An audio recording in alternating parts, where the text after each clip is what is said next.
The blood on Delilah Preston's hands had long since frozen into dark burgundy stains when she first saw the light from Asher Quinlan's ranch house, flickering through the ice-crusted cottonwood trees. Her husband was dead, murdered 3 days past by outlaws who had ransacked their small homestead 27 miles north, and she had been walking ever since through the worst blizzard Kansas had seen in a decade. It was January of 1882, and the wind cut through her wool coat like 100 knives, but she kept moving because stopping meant joining Thomas in whatever cold eternity awaited her. She had heard about Asher Quinlan from the trader who occasionally passed through their isolated property. A good man, the trader had said, with a ranch that sprawled across nearly 3,000 acres of prairie land south of Hays City. He took in strays, the trader had mentioned with a knowing wink, meaning cattle that had wandered from other herds. But Delilah wondered now if his generosity extended to half-frozen widows who had nowhere else to go.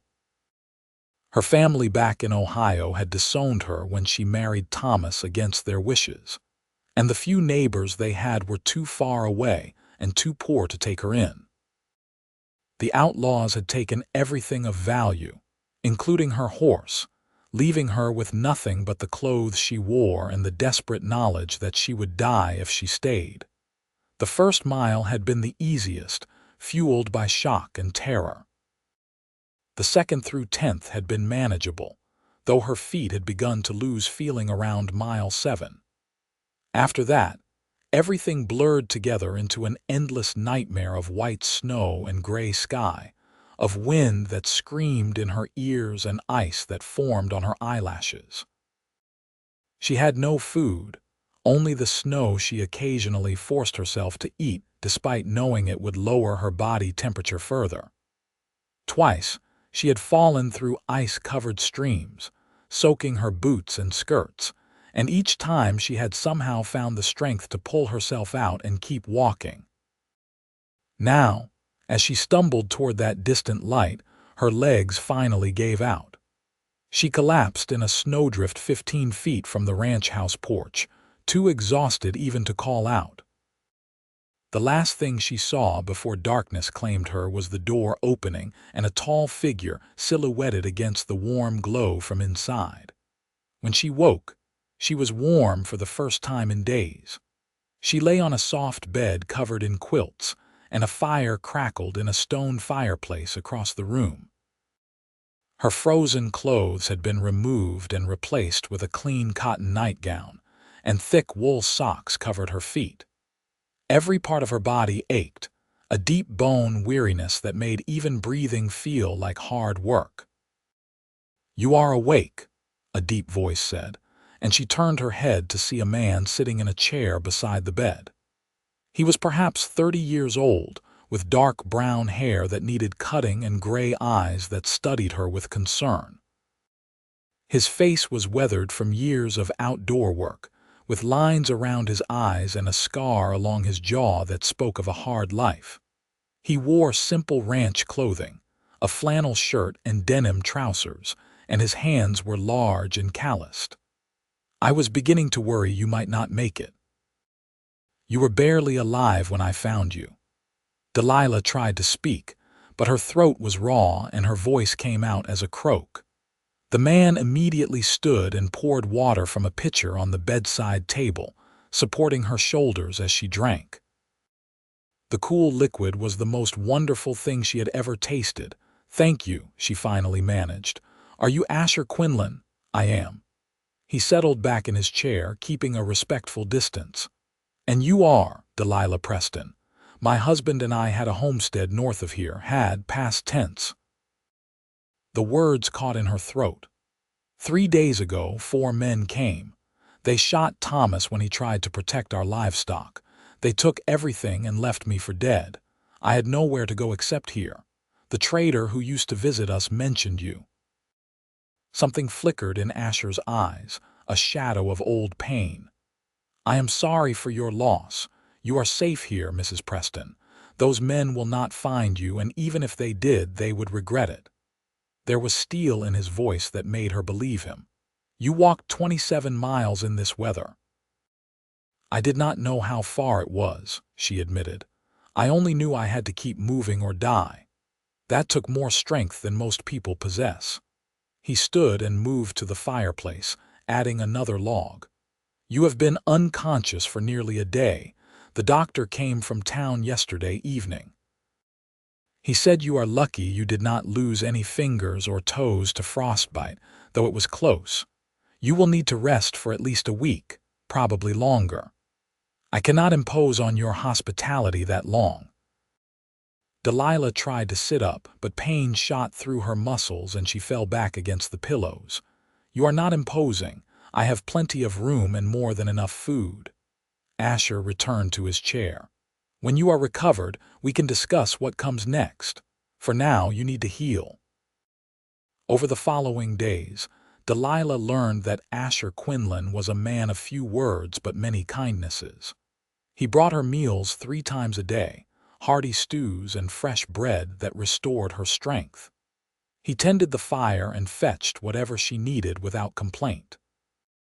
He never asked prying questions about her past or made her feel like a burden. His ranch house was surprisingly well kept for a bachelor, with polished wood floors and furniture that showed signs of careful maintenance. Through the window beside her bed, she could see the vast expanse of his property, dotted with cattle that somehow survived the brutal winter. On the 4th day, she was strong enough to sit up without assistance. Asher had left her some of his sister's old clothing, he explained, from before she married and moved to California. The dresses fit reasonably well, though they had to be taken in at the waist. Delilah found herself staring at her reflection in the small mirror above the washstand, barely recognizing the thin, pale woman who looked back. She was 23 years old but felt ancient. That evening, Asher brought dinner on a tray as usual, but this time he lingered in the doorway. "Would you prefer company, or should I leave you to eat in peace?" "Company would be nice," Delilah said, surprising herself. She had been alone with her thoughts too long, trapped in memories of Thomas's final moments and the long walk through the ice. Asher pulled the chair closer and sat down, his own plate balanced on his knees. For a few minutes they ate in comfortable silence. Then Delilah asked, "How did you come to own such a large ranch?" "Inheritance and hard work," he replied. "My father came here in the 50s, before Kansas was even a state. He built this place from nothing, ran cattle when most people thought this land was worthless. He died 6 years ago, left everything to me and my sister. She took her share in money and went west. I stayed because this is my home, for better or worse. You run the ranch alone. I have 3 hired men who help with the cattle and maintenance. They live in the bunkhouse on the other side of the property. Right now they are staying in town because of the weather. Once the blizzard passes, they will return." He paused, studying her. "I also have a housekeeper who comes 3 days a week, but she has not been able to make the journey from Hays City since the storm started. You have been managing everything by yourself." "The cattle mostly take care of themselves in winter. I just make sure they have access to the windbreaks and supplemental feed when the grazing is poor." He set his empty plate aside. "What about you, Mrs. Preston? Where are you from originally?" "Ohio, Cleveland." "My father was a banker, my mother a banker's wife. They wanted me to marry another banker's son, a man twice my age who smelled like cigars and old money. Instead, I fell in love with Thomas, who was a clerk in my father's bank. He had dreams of owning land, of building something with his own hands. We eloped and came west 3 years ago." She stared down at her hands. "My parents disowned me. I have not heard from them since." "Do you regret it?" The question was asked gently without judgment. Delilah considered it carefully. "I regret that Thomas is dead. I regret that his dreams ended in violence. but I do not regret loving him or marrying him. He was a good man who deserved better than what this world gave him." Asher nodded slowly. "That is a good way to honor his memory." They talked long into the evening, the conversation flowing more easily than Delilah would have expected. She learned that Asher had never married, though he had been engaged once to a woman from Dodge City. The engagement had ended badly when she decided ranch life was too isolated and lonely. He had been alone for 5 years since then, content with his cattle and his land. He read voraciously, ordering books from as far away as Chicago, and he had opinions on everything from politics to poetry. Delilah found herself laughing for the first time since Thomas died when Asher told a story about a bull that had terrorized the entire ranch for a week before anyone realized it was afraid of chickens. By the end of the week, Delilah was strong enough to leave her room. She insisted on helping around the house despite Asher's protests, needing to feel useful after so many days of helplessness. She cooked meals while he tended to the livestock, and she mended the shirts she found in his sewing basket with buttons missing and hems coming undone. The domestic routine was soothing, a return to normalcy after the trauma of the past weeks. The blizzard finally broke on the 10th day, leaving behind a landscape transformed by snow and ice. The sun emerged from the clouds, blindingly bright against the white prairie. Asher's hired men returned from town, 3 weathered cowboys named Jack, Pete, and Samuel, who treated Delilah with respectful courtesy once Asher explained her situation. They had heard about the attack on the Preston homestead, they said, and the sheriff in Hayes City was looking for the outlaws responsible. "Did they catch them?" Delilah asked, her heart racing. "Not yet, madam," Jack said, the oldest of the 3 at perhaps 45. "But the sheriff said they are following leads. Men like that usually make mistakes eventually."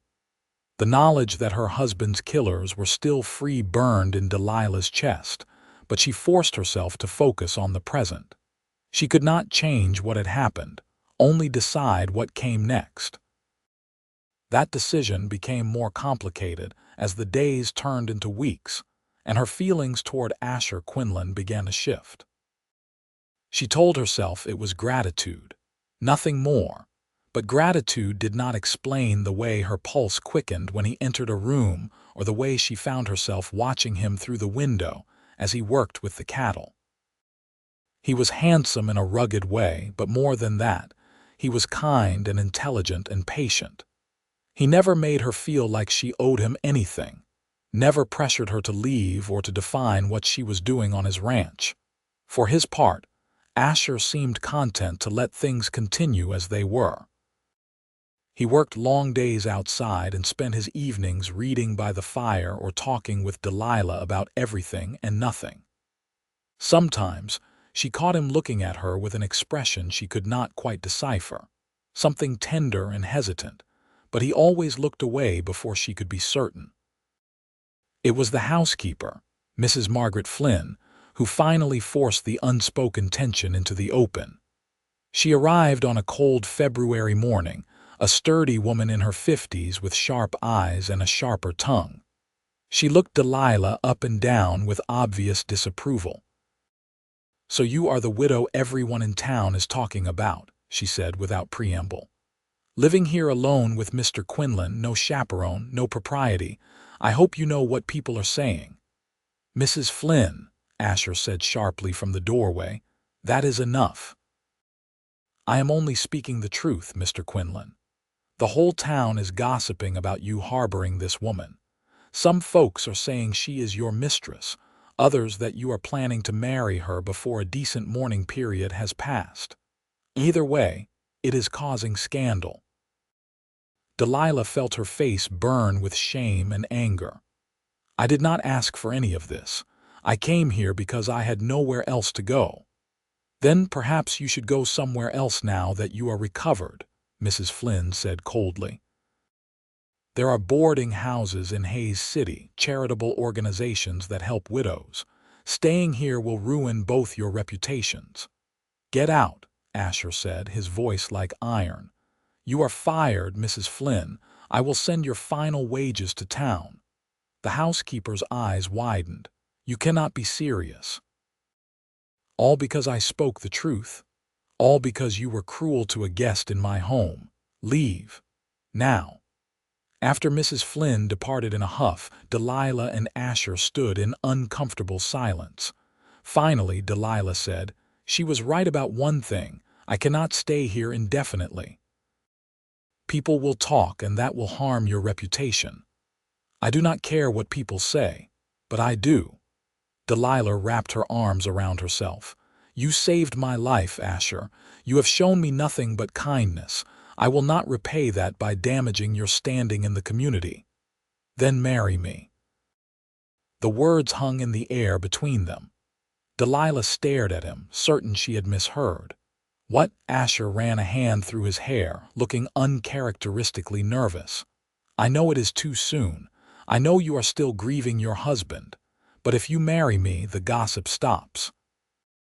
You would have security, a home, a future, and I would have." He trailed off, meeting her eyes. "I would have you. You barely know me. I know you walked 27 miles through a blizzard rather than give up. I know you are brave and strong and kind. I know that I look forward to seeing you every morning and that the house feels empty when you are not in it. I know that I am falling in love with you, Delilah, even though I probably should not be." He took a step closer. "I am not asking you to love me back, not yet. I am just asking you to consider a future here with me." Delilah's thoughts spun. It had been less than 2 months since Thomas died. She should still be in mourning, should still be consumed by grief. But the truth was that her marriage to Thomas, while loving, had been difficult. They had struggled constantly with poverty and isolation, and Thomas had grown increasingly bitter as his dreams of prosperity remained out of reach. She had loved him, but it had been a hard love, forged in adversity. What Asher was offering was different. It was stability and companionship and the promise of something easier. And if she was honest with herself, she felt something for him too, a warmth that went beyond gratitude. "I need time to think," she said finally. "Take all the time you need." Asher stepped back, giving her space. "I am not going anywhere, and neither are you unless you want to." Over the next 2 weeks, Delilah wrestled with the decision. She thought about Thomas and what he would want for her. She thought about her parents in Ohio and the life she had left behind. She thought about the alternative, trying to make it on her own in Hayes City with no money and no prospects. But mostly she thought about Asher and the way he made her feel safe and valued. The decision crystallized one afternoon when she was helping Samuel mend a section of fence. The cowboy was friendly but quiet, and they worked in companionable silence for a while before he spoke. "Mr. Quinlan is a good man," Samuel said suddenly. "Best boss I ever had. He is fair and honest, and he does not ask us to do anything he would not do himself. A woman could do far worse." "Are you trying to convince me to marry him?" Delilah asked with amusement. Samuel shrugged. "Just saying what I see. He has been alone a long time. Since you came, he is different, happier. And you seem happier too, if you do not mind me saying." "I do not mind." Delilah hammered a nail into the fence post. "You are right. I am happier here than I have been in a long time." That evening she found Asher in the barn feeding the horses. He looked up when she entered, his expression cautious and hopeful. "I have made my decision," she said without preamble. "I will marry you, Asher, but I have conditions." "Name them." "I want time to grieve properly. Not a year, but at least a few more months before we make it official. I want people to understand that this is not some scandalous affair but a genuine partnership." "Agreed." "I want to be a true partner, not just a wife. I want to help run the ranch, to have a say in decisions. I will not be decorative or useless." I would not want you any other way. And I want honesty between us. If you are having doubts or regrets, I need you to tell me." Asher crossed the barn floor and took her hands in his. "I have no doubts, Delilah. I meant every word I said. I am falling in love with you, and I believe that with time, you might come to love me too." She looked up at him, at his strong, honest face, and felt her heart skip. "I think I already do," she admitted softly. "That terrifies me because it feels too soon, but it is true." He smiled then, a full, genuine smile that transformed his usually serious face. "You are worth every frozen step you took to get here. You are worth everything." When he kissed her, it was gentle and sweet, a promise of things to come. Delilah leaned into him, letting herself feel the warmth and safety of his embrace. For the first time since Thomas died, she felt like she might have a future worth living. They married in late April, when the prairie had transformed from endless white to endless green. Delilah wore a simple blue dress that Asher had ordered from a dressmaker in Hays City, and he wore his best suit with a new tie. The ceremony was held in the small church in town with only a handful of witnesses: Jack, Pete, Samuel, the minister, and his wife. There was some lingering gossip about the speed of the marriage, but most people seemed willing to accept that exceptional circumstances called for exceptional choices. The wedding night was awkward at first, both of them nervous and uncertain. But Asher was patient and tender, and Delilah found herself responding to his touch with a passion she had not expected. They made love slowly, learning each other's bodies, and afterward she lay in his arms feeling more content than she could remember. "No regrets," he murmured against her hair. "None," she replied honestly. "You? Only that I did not find you sooner." The spring and summer passed in a blur of hard work and growing intimacy. Delilah threw herself into ranch life, learning to ride horses and manage the household accounts. She proved to have a head for numbers that impressed even Asher, and together they made the ranch more profitable than it had been in years. She also proved surprisingly good with the cattle, fearless in the face of temperamental bulls, and skilled at treating minor injuries and illnesses. The 3 hired men accepted her as part of the operation without complaint, though Jack occasionally grumbled that she worked harder than any woman should have to. Delilah took it as a compliment. She felt useful here, valued in a way she had never been in her parents' house or even in her marriage to Thomas. Thomas had loved her, but he had also wanted her to stay safely in their little homestead while he handled everything else. Asher wanted her beside him, working with him as a true equal. Their relationship deepened as the months passed. They talked for hours about their hopes and fears, their pasts and their dreams for the future. Asher told her about growing up on the harsh prairie, about losing his mother to cholera when he was 12, and having to become the man of the house overnight. Delilah told him about the suffocating expectations of her Ohio childhood, about the rebellion that had driven her west. They also discovered a physical chemistry that surprised and delighted them both. Asher was an attentive and generous lover, and Delilah found herself eagerly anticipating the nights when they came together in passion and tenderness. It was different from her marriage to Thomas, less desperate and more joyful, built on friendship as much as desire. In late July, word came that the outlaws who had killed Thomas had been caught trying to rob a bank in Dodge City. 2 had been killed in the shootout with lawmen, and the other 2 were awaiting trial. The sheriff from Hays City rode out to the ranch to ask if Delilah wanted to testify. "They will hang whether you testify or not," the sheriff said, a weathered man named Garrett who had known Asher's father. "We have them dead to rights on the bank robbery and 2 other murders. But if you want to see justice done for your first husband, you have the right." Delilah considered it carefully.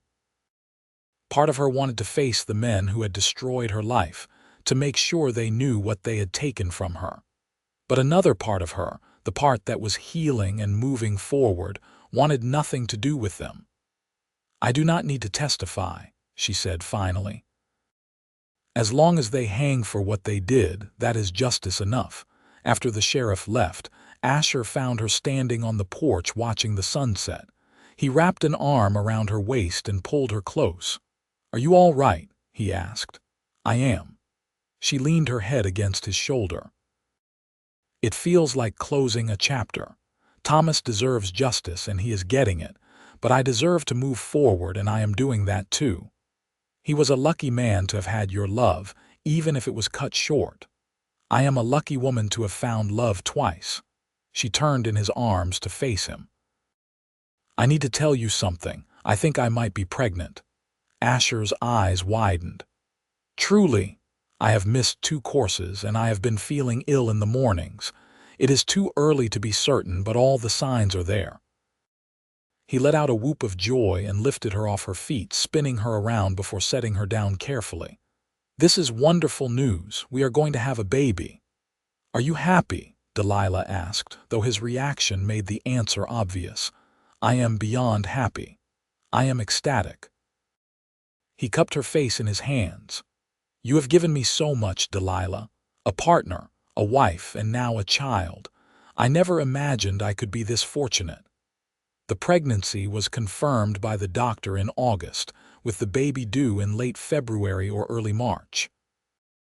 Delilah continued working on the ranch as long as she was able, finally retreating to lighter duties in December when her belly made riding impossible.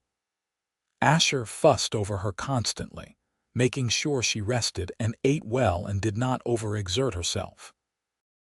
She found his attention endearing rather than smothering, touched by how much he cared.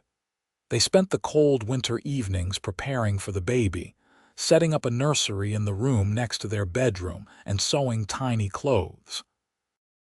Asher built a beautiful wooden cradle with his own hands, carving intricate designs into the headboard. Jack's wife, whom Delilah had befriended, came by regularly with advice and hand-me-down baby items from her own children. On a frigid night in late February, almost exactly a year after Delilah had stumbled to Asher's door, she went into labor. It was a long and difficult birth that lasted through the night and into the following day. Asher stayed by her side the entire time, holding her hand and wiping her forehead with cool cloths. The doctor from Hays City attended, along with Jack's wife serving as midwife. When the baby finally came, it was a boy with Asher's gray eyes and a healthy set of lungs.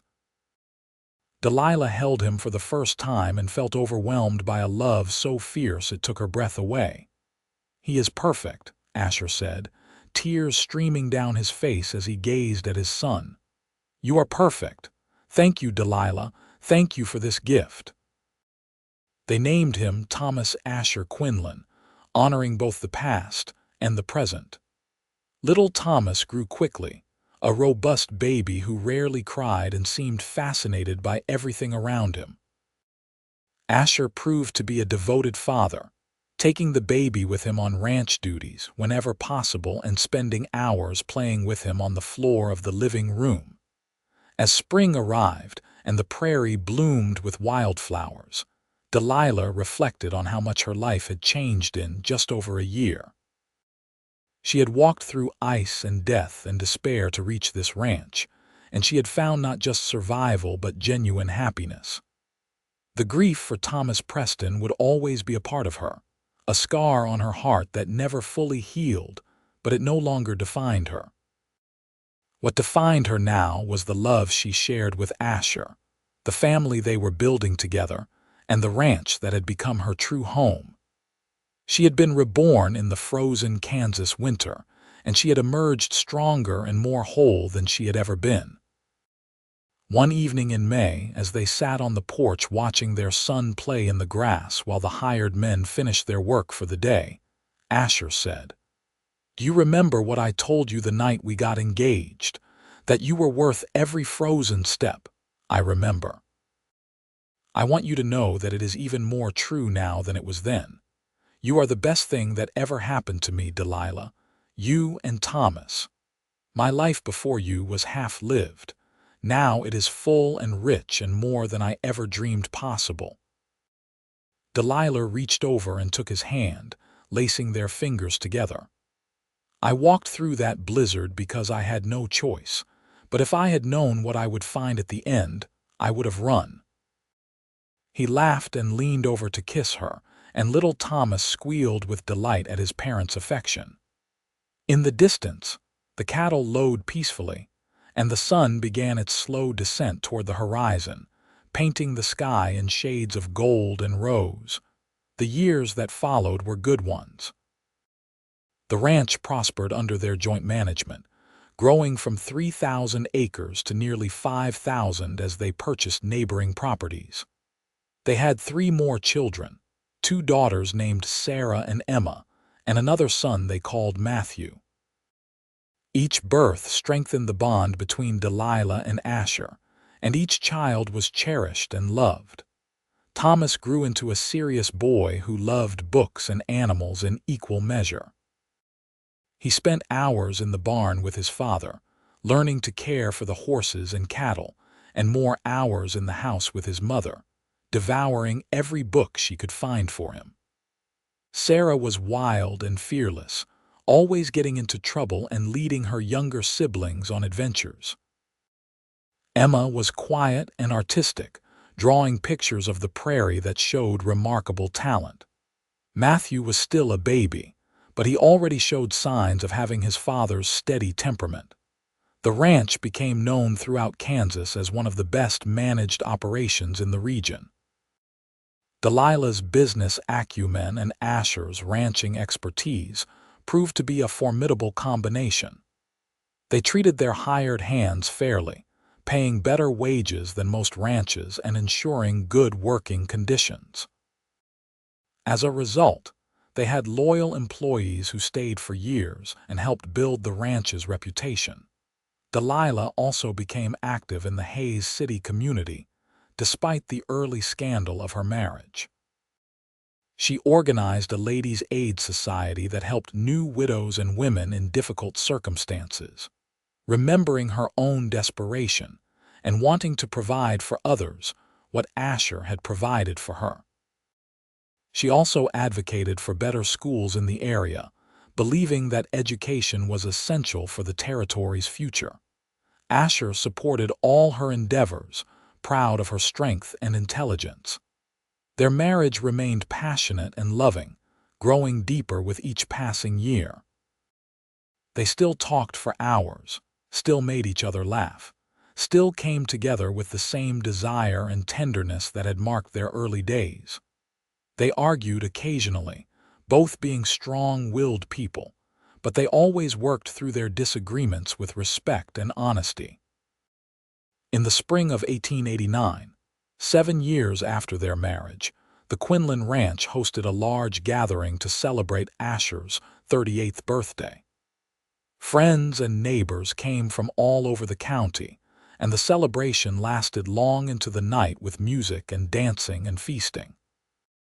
As Delilah watched her husband dancing with their daughter Sarah, his face alight with joy, she felt profound gratitude for the life they had built.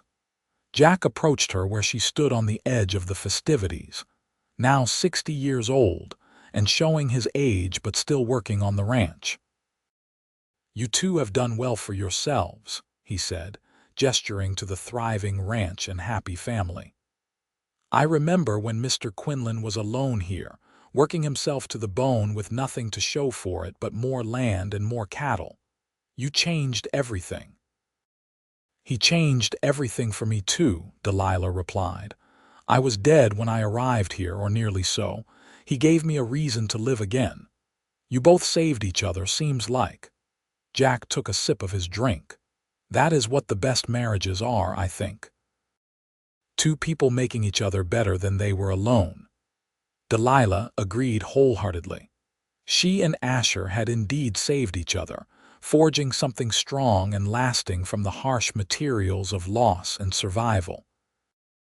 Their love story had begun in ice and desperation, but it had grown into something warm and enduring, a testament to the resilience of the human heart. As the party wound down and the guests began to depart, Delilah and Asher stood together under the stars, watching their children play one last game before bedtime. Thomas was 11 now, tall and lean like his father. Sarah was 9, all energy and mischief. Emma was 6, sweet and thoughtful. Matthew was 4, just beginning to find his own personality. "When I found you in that snowdrift," Asher said quietly, "I thought I was just saving a stranger's life. I had no idea I was saving my own." Delilah leaned her head on his shoulder. "We have been lucky. We have been more than lucky. We have been blessed." He wrapped his arm around her waist. "I love you, Delilah. I will love you until my last breath and beyond. And I love you, Asher Quinlan. Thank you for taking me in. Thank you for giving me a home and a family and a future. Thank you for being worth every frozen step I took to find you." They stood there together as the children's laughter filled the night air and the prairie stretched out around them, vast and beautiful and full of promise. The past, with all its pain and loss, would always be part of their story, but it did not define them. What defined them was this moment and all the moments to come, the life they were building together one day at a time. The children eventually tired and were herded inside for bed. Delilah and Asher made the rounds, tucking each one in with kisses and quiet words of love. Thomas was already half asleep, his favorite book about horses and cowboys fallen open on his chest. Sarah fought bedtime as always, negotiating for just 5 more minutes, then 2 more, then 1. Emma went down easily, already dreaming before her head hit the pillow. Matthew needed extra cuddles, clinging to his mother until she promised she would be right down the hall. Finally alone in their own room, Delilah and Asher prepared for bed with the easy familiarity of long marriage.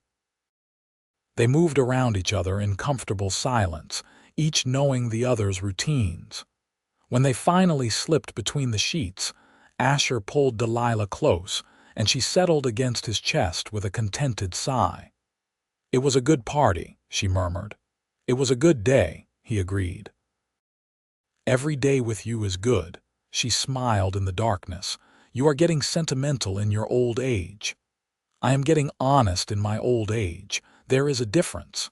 He stroked her hair. "I think about that night more than I probably should, the night I found you. What if I had been asleep and not heard you fall? What if I had been in town or out checking the cattle in a different section?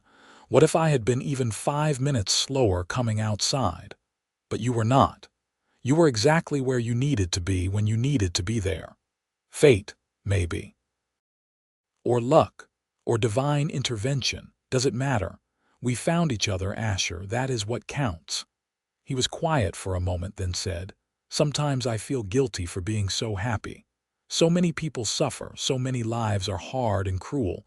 Your first husband died violently. People we know have lost children, lost homes, lost everything. And here we are with abundance and joy. It feels almost wrong." Delilah rolled over to face him, propping herself up on one elbow. "It is not wrong to be happy, especially when we use our happiness to help others. We pay our workers well, we help our neighbors, I work with women who need support. We are raising our children to be kind and generous. Our happiness is not selfish, Asher. It is a gift we share. You are right." He reached up to cup her face. "You are always right." "Not always, but often enough." She kissed him softly. "Stop overthinking and just be grateful. That is what I do." They made love then, slow and tender, reaffirming the bond between them. Afterward, wrapped in each other's arms, they drifted off to sleep with the windows open to let in the spring breeze and the distant sounds of the prairie night. The seasons continued their eternal cycle. Summer brought heat and hard work. The cattle needed constant attention, and the fields required maintenance. Fall brought the roundup, and the cattle drive to market in Dodge City, a tradition Delilah had participated in for the past 3 years, despite it being unusual for a woman to accompany the drive. She had proven herself capable and tough, earning the respect of even the most traditional cowboys. Winter brought cold and quiet, time for repairs and planning. Spring brought renewal and hope, the cycle beginning again. Through it all, the Quinlan family remained strong. The children grew and changed, developing their own personalities and dreams. Thomas decided at 15 that he wanted to be a veterinarian, inspired by his work with the ranch animals. He began apprenticing with the doctor in Hays City, learning everything he could about animal medicine. Sarah discovered a passion for horses and proved to be an exceptional rider, winning races at local fairs and competitions. Emma continued drawing, her artwork becoming more sophisticated and beautiful. Matthew followed his father everywhere, already showing signs of being a natural rancher. Delilah's parents in Ohio finally reached out in 1892, 10 years after she had walked away from them to marry Thomas Preston. Her mother wrote a careful letter explaining that they were growing old and wanted to reconcile before it was too late. They had heard of her remarriage and her children through mutual acquaintances and wanted to know their grandchildren. Delilah struggled with how to respond. The hurt they had caused still lingered, the memory of their rejection still painful. But she was not the same desperate girl who had eloped against their wishes. She was a woman of substance now, a successful rancher's wife with a family and a place in the community. She did not need their approval anymore, which paradoxically made her more willing to offer forgiveness. After discussing it extensively with Asher, she wrote back agreeing to a reconciliation. Her parents traveled to Kansas that fall, a difficult journey for people in their 60s. The reunion was awkward at first, with much to overcome on both sides. But they fell in love with their grandchildren immediately, and watching her father's stern face soften as little Matthew climbed into his lap went a long way toward healing old wounds. Before they left to return to Ohio, Delilah's mother took her aside. "I was wrong," she said simply. "Wrong to try to force you into a marriage you did not want, wrong to cut you off when you chose differently. You have built a wonderful life here, daughter. I am proud of you." The words meant more than Delilah would have expected. "Thank you," she said, embracing her mother. "That means everything to me." They stayed in contact after that, letters flowing regularly between Kansas and Ohio.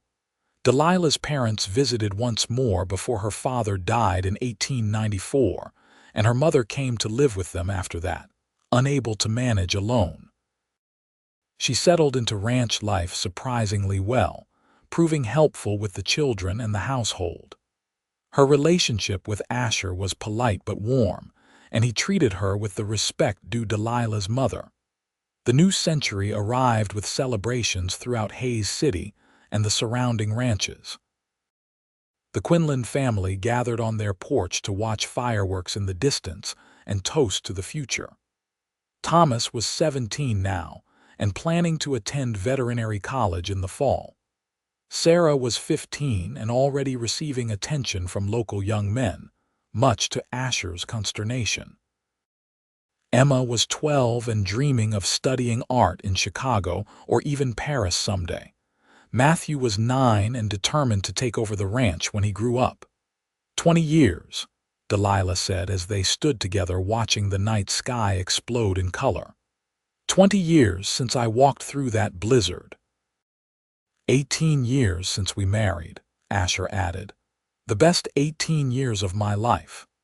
Their children groaned good-naturedly at their parents' sentimentality, but Delilah noticed Thomas smiling. He understood, she thought. He was old enough now to appreciate what his parents had built together. As the new century unfolded, the ranch continued to thrive. Modern innovations began arriving: telephones and better transportation, and new ranching techniques. Asher embraced some changes and resisted others, always carefully considering what would benefit the ranch and what would compromise its essential character.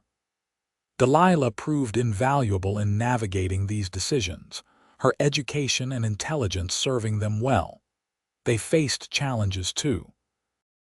A drought in 1903 tested them severely, forcing difficult decisions about the herd size. A harsh winter in 1905 killed several cattle despite their best efforts. Sarah eloped at 18 with a cowboy, her father disapproved of, causing family tension until Asher reluctantly accepted that his daughter had made her choice. But they weathered each challenge together, their partnership stronger than any obstacle. In 1908, Thomas returned from veterinary college with his degree and a wife, a bright young woman named Helen from St. Louis.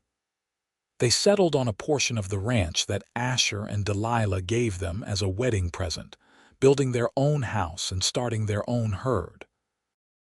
Emma went off to art school in Chicago, writing enthusiastic letters about her classes and the city. Matthew took over more of the daily ranch operations, proving as capable as his father. Delilah's mother passed peacefully in 1910, surrounded by family. Her final words to Delilah were about gratitude for the years they had been able to share at the ranch, for the reconciliation that had given her a relationship with her grandchildren. Delilah mourned her deeply, but took comfort in knowing they had made peace. As Delilah and Asher entered their 50s, they began gradually stepping back from the daily grind of ranch work, trusting Matthew and Thomas to handle more responsibility. They still rode out to check on the cattle and participated in major decisions, but they also allowed themselves more leisure time. They traveled together for the first time, taking a train to San Francisco to visit Asher's sister, whom Delilah had never met. The journey was an adventure, and seeing the ocean for the first time left Delilah speechless with wonder. They spent a month in California before returning home, both agreeing that while travel was wonderful, the ranch was where they belonged. Back home, they settled into a comfortable rhythm. Mornings were spent on the porch with coffee, watching the sunrise over the prairie. Days were filled with lighter work, Delilah managing the household accounts and corresponding with their scattered children, Asher overseeing the ranch operations at a higher level. Evenings were for reading and conversation, the companionable silence of long marriage. Their physical relationship evolved but did not end. They still reached for each other in the night, still found pleasure and comfort in intimacy. Asher would sometimes trace the lines on Delilah's face and say she had never been more beautiful, and she would laugh and tell him he needed spectacles. But she knew he meant it. They had grown old together, their bodies changing with the years, but their attraction had only deepened. On their 30th wedding anniversary in 1912, their children organized a massive celebration. All four of them returned to the ranch, Sarah now with 3 children of her own, Thomas and Helen with 2, Emma still unmarried but thriving in her art career, and Matthew recently engaged to a local girl named Catherine. The party rivaled the gathering from years earlier, with friends and neighbors and business associates filling the ranch house and grounds. Jack had long since retired, living in a small house on the property, and serving as a beloved grandfather figure to all the Quinlan grandchildren. Pete had died several years earlier, and Samuel had moved to Wyoming to start his own ranch. But the current hired hands attended the celebration, along with people from all over Kansas who knew and respected the Quinlan family.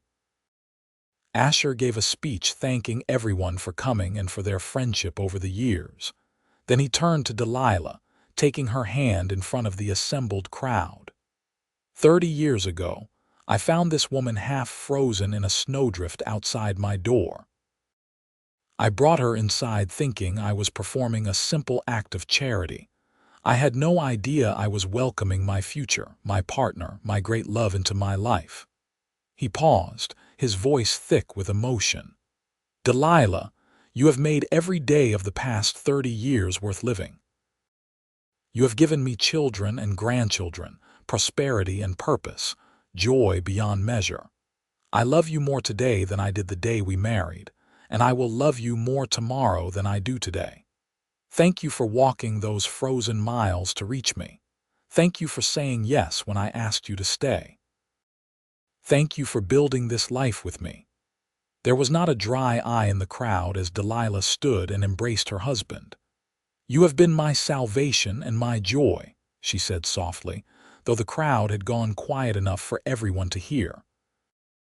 Every step I took through that blizzard brought me closer to you, and I would take those steps 1,000 times over to end up here, now, with you and our beautiful family. I love you, Asher Quinlan, with everything I am. They kissed to thunderous applause and cheering, and the celebration continued long into the night. Delilah danced with Asher and with each of her children and with several of her grandchildren. She talked with old friends and new acquaintances. She stood with Asher's arm around her waist and marveled at the life they had created together. As the party finally wound down and the last guests departed, Delilah and Asher stood once again under the stars, much as they had so many times before. Tired? Asher asked. Exhausted, she admitted. But happy, so very happy. We have lived a good life. We have lived a great life, she squeezed his hand. And we are not done yet. We have years ahead of us, grandchildren to spoil, adventures to have. I look forward to every moment. He brought her hand to his lips and kissed it gently. Every frozen step, Delilah, worth every single one. They went inside together, walking through the house they had shared for 3 decades. The home was quiet now, their children settled in the guest rooms or their own homes nearby. In the morning, there would be a big family breakfast and then the chaos of everyone departing. But for now, it was just the two of them, as it had been in the beginning. In their bedroom, they prepared for sleep with the ease of long practice. Delilah brushed out her gray hair while Asher shed his good clothes for sleep attire. They climbed into bed together, and Delilah settled into her accustomed place against Asher's chest. You ever think about that night? Asher asked, echoing a conversation from years earlier. Wonder what would have happened if things had been different, sometimes, Delilah admitted, but I do not dwell on it. We cannot change the past, only appreciate the present it has given us. Wise words. I have had a good teacher. She smiled in the darkness. You have made me wiser and stronger and better, Asher. I am grateful for you every single day. The gratitude is mutual. He kissed the top of her head. Sleep now, my love. Tomorrow we begin the next chapter. The years that followed were gentler, slower. They became grandparents 6 more times as their children's families grew. They watched Matthew marry Catherine and take over full operation of the ranch. They celebrated Emma's first major art exhibition in New York. They mourned Sarah's husband when he died in a ranching accident and welcomed her and her children back to the ranch for an extended stay. They attended Thomas's appointment as the regional veterinary inspector, a prestigious position. Through it all, they remained each other's anchor and joy. They still talked for hours, sharing thoughts and dreams and memories. They still made each other laugh with inside jokes and shared humor. They still loved each other with a depth and constancy that inspired everyone who knew them. In 1920, Asher fell ill with pneumonia. The sickness came on suddenly and hit hard, leaving him bedridden and struggling to breathe. Delilah nursed him tirelessly, sitting by his bedside day and night. The children gathered, fearing the worst, but Asher proved too stubborn to die. He fought his way back to health slowly, taking months to fully recover. "You cannot leave me yet," Delilah told him during his recovery. "We still have too much living to do." "I have no intention of leaving you," he assured her. "I plan to keep you for at least another 20 years. He did not quite make 20, but he made 15 more good years. They traveled a bit more, visiting their scattered children and seeing more of the country. They spent long, lazy days on the porch watching the prairie and remembering. They held their great-grandchildren and marveled at how the family tree had grown. Asher died peacefully in his sleep in the spring of 1935, at the age of 83. Delilah woke to find him gone, his face peaceful and his hand still holding hers. She sat with him for a long time before calling the family, memorizing every detail of his beloved face, saying her private goodbye. The funeral was enormous, with people coming from all over Kansas and beyond to pay their respects.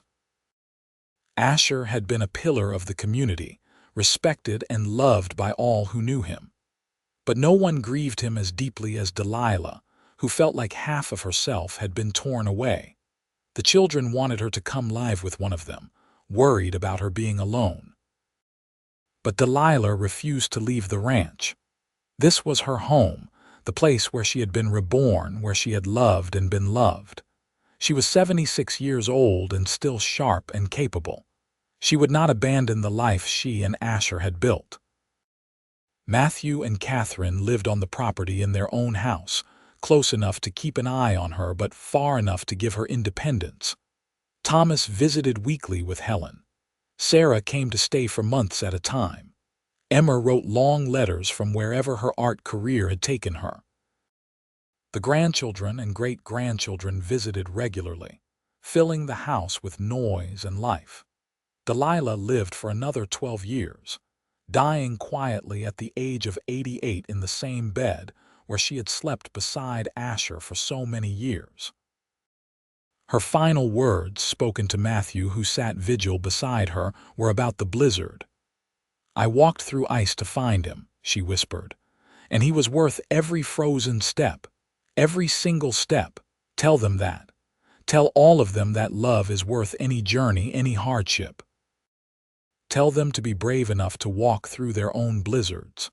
Tell them." She died with a smile on her face, holding the hand of her youngest son, surrounded by photographs of the family she and Asher had created.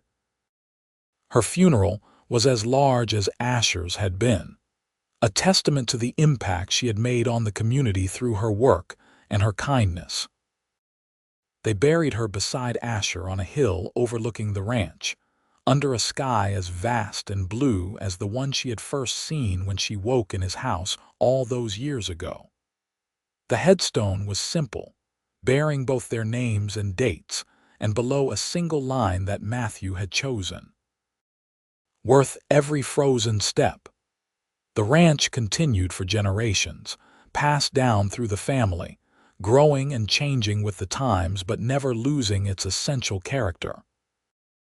The story of how Delilah Preston walked 27 miles through a blizzard to reach Asher Quinlan's ranch became family legend, told and retold to each new generation.